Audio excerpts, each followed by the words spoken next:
relaciones sociales. Esto es muy importante. La vulnerabilidad en función de las relaciones sociales. Es decir, la vulnerabilidad tiene una dimensión relacional. Estas relaciones sociales, esta organización social, van a colocar a unas personas en una situación de desventaja y a otras en una situación de privilegio. Para comprenderla, prevenirla y atenderla, es necesario considerar cómo se vinculan estas con los sucesos que generan la vulnerabilidad. ¿Cuáles son los sucesos que generan vulnerabilidad o los factores que generan vulnerabilidad? Pues son los sociales, los relacionales, los estructurales, políticos, económicos, culturales, actos como los prejuicios, los estereotipos, los estigmas y las prácticas discriminatorias. La posición de desventaja en la que injustamente quedan colocadas las personas que viven en una situación de vulnerabilidad puede ser de naturaleza formal o material. Esto es algo bien interesante. ¿Cuáles son esta vulnerabilidad de naturaleza formal? Bueno, les leo.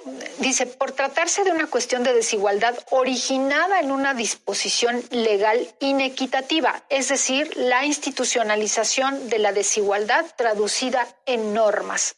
Ok, son aquellas normas que por no contemplar estas condiciones de desventaja dejan a las personas en una situación de discriminación fuera. Entonces, no se contemplan en estas normas y al no contemplarlas, al no considerarlas, pues entonces estas personas en condición de desventaja agudizan su situación, ¿no? Les voy a poner un ejemplo. Hoy podemos hablar del matrimonio igualitario, ¿no? Del matrimonio entre las personas del mismo sexo.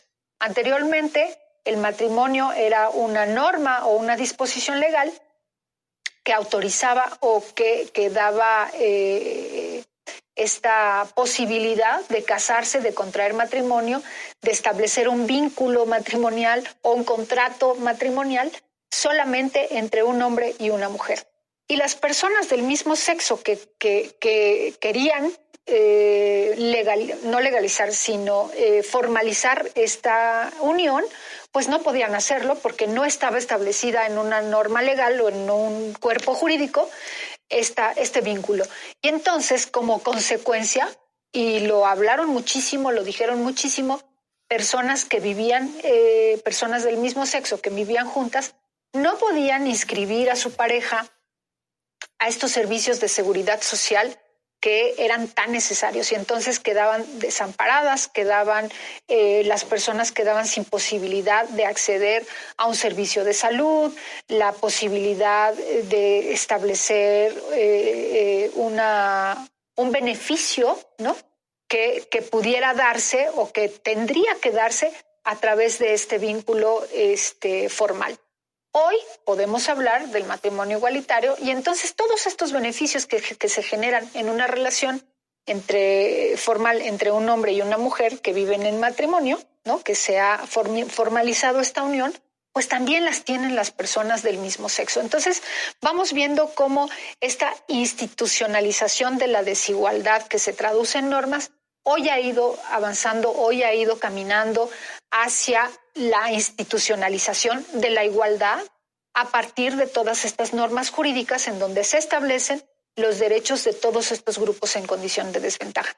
Sin embargo, vamos a ver más adelante que a pesar de la institucionalización de la igualdad en las normas jurídicas, lo que las abogadas y los abogados llaman la positivización de los derechos humanos, pues no es suficiente para que en lo real, en los hechos, las personas en condiciones de desventaja o los grupos en condición de desventaja pues puedan ejercer plenamente sus derechos. Esto lo vamos a ver un poquito más adelante.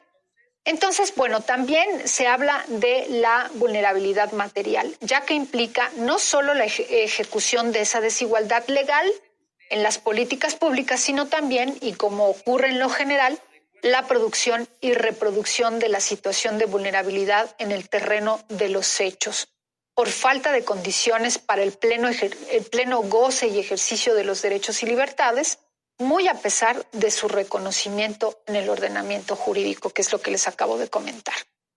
Y bueno, pues una vez identificados estos aspectos que colocan a determinadas personas en situación de desventaja o vulnerabilidad, será indispensable establecer ciertas medidas de discriminación positiva o acciones afirmativas que aseguren que se les otorgue un trato igualitario mediante disposiciones específicas orientados a proteger a estas personas. No se trata, como podría parecer, de beneficios legales superiores a los de la población en general, sino de medidas determinadas, estratégicas y temporales que les garanticen igualdad y equidad frente a quienes se encuentran en situación de desigualdad, logrando con ello un justo equilibrio en las estructuras sociales. Explico esto. ¿Qué son las medidas de discriminación positiva? ¿Qué son las acciones afirmativas? Son todas aquellas medidas dirigidas a acortar la brecha de desigualdad. Lo pongo así de fácil y de sencillo. Es mucho más complejo, pero lo pongo así de sencillo. Acortar la brecha de desigualdad económica, de desigualdad política, de desigualdad social, de desigualdad material, cualquier tipo de desigualdad. Y doy algunos ejemplos. Vámonos primero con la igualdad de género. Por ejemplo, asignar vagones del metro para las mujeres, cosa que créanme que no invento y seguramente mis compañeras y mis compañeros, si a lo mejor alguna de ellas me está mirando, podrá asentir con la cabeza y dirá que tengo razón. En los cursos que hemos ido a trabajar con este tema, hay muchas personas que están en contra de estas medidas porque las consideran, fíjense qué curioso, consideran que estas medidas son discriminatorias para los hombres, ¿no? Entonces, ¿por qué vagones para las mujeres y para los hombres no? ¿No? También los hombres en el metro vivimos acoso, también los hombres en el metro vamos apachurrándonos, también los hombres en el metro vamos incómodos, también los hombres en el metro vamos cachete con cachete. ¿Por qué para las mujeres y para los hombres no? Ok, hay una situación que apunta específicamente al tema del abuso sexual en estos medios de transporte. ¿Cuál es esta medida afirmativa, esta acción afirmativa, esta medida de discriminación positiva? Bueno, pues contrarrestar en la medida de lo posible esta situación de abuso sexual en los sistemas de transporte, en los sistemas de transporte colectivo, ¿no? Entonces, esta medida va dirigida hacia ese hecho en particular. Desafortunadamente no se entiende de esa manera, pero bueno, pues insisto, estas opiniones muchas veces están dados desde el desconocimiento de dónde surgen estas medidas, ¿no? Les platico una situación que viví en un curso. Llego también a otra institución, una muy grande institución, con recursos muy importantes, y me toca dar curso en un salón, y entonces de pronto, bueno, las personas que participaban en el curso van llegando, y llegó una persona en silla de ruedas. Y para ingresar al salón había que subir un escalón, ¿no? Y entonces, bueno, eso pasó el primer día y entonces, bueno, pues con dificultad, porque además era una puerta muy chiquita y entonces con dificultad pudo entrar y tal, y tuvieron que apoyarlo. Y entonces, bueno, la persona súper participativa, la persona súper comprometida con el curso. A la hora del receso veo que de pronto empieza a pensar como que salgo, no salgo, no, mejor no salgo, mejor aquí me quedo. Y todo el mundo se salió, ¿no? A la hora del receso, a comer una torta, tomar un refresco, un café, cosa que no pudo hacer esa persona. Entonces, bueno, pues yo ahí, pues haciendo cosas, le llamo a la persona encargada de la logística del curso y le digo, oye, pues es que esto está como no debería de ser, ¿no? Hay algo que podríamos hacer, ¿no? Y la verdad es que tengo que reconocer que a los 20 minutos estaban las personas de mantenimiento poniendo una rampa en la puerta del salón, ¿no? Entonces, bueno, cosas como esa persona no pudo salir a comer porque se le dificultaba salir a comer, y entonces como una acción afirmativa, una medida como esta puede tener un impacto tan significativo en la vida de una persona. Entonces, estas son las medidas de discriminación positiva, todas aquellas que van dirigidas a disminuir la brecha de desigualdad entre las personas y que, como dice aquí, podrían parecer beneficios extras, porque hay quien dice, es que ¿por qué hay derechos humanos de las mujeres? ¿No? O sea, son los mismos. Todas las personas tenemos los mismos derechos, solo que hay un cuerpo normativo que habla acerca de derechos particulares o de subderechos, como si quieren llamarle así, porque hay algunas personas que lo llaman así, de derechos humanos dirigidos a un grupo de personas que se encuentran en una situación de desventaja, igual que las niñas y los niños, igual que las personas migrantes, igual que los derechos de las personas con discapacidad, igual que los derechos de las personas de la comunidad LGBT, igual que, ¿no? O sea, todos estos derechos que ahorita vamos a nombrar, bueno, no los vamos a nombrar, pero les va a hacer un poco más de sentido más adelante. Y entonces todas estas medidas, si lo bajamos, digamos, al contexto educativo, se referirían a estas políticas educativas dirigidas a revertir la desigualdad estructural en la que viven niñas, niños y adolescentes con discapacidad en relación al derecho a la educación. ¿Cuáles son las cosas que se tienen que hacer a nivel de política educativa?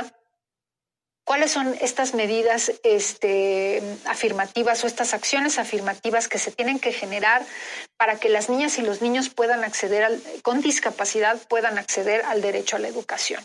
Y entonces, en ese sentido, yo les traigo una recomendación que es se llama Catálogo de Medidas para la Igualdad, que hace ratito se los nombré. Es un catálogo que publican la Secretaría de Gobernación junto con el Consejo Nacional para Prevenir la Discriminación. Y también hacen como todo un análisis del tema de los grupos en condición de vulnerabilidad y establecen algunas medidas de algunos de los grupos en condición de vulnerabilidad, y entre ellos están las personas con discapacidad, también están las niñas y los niños.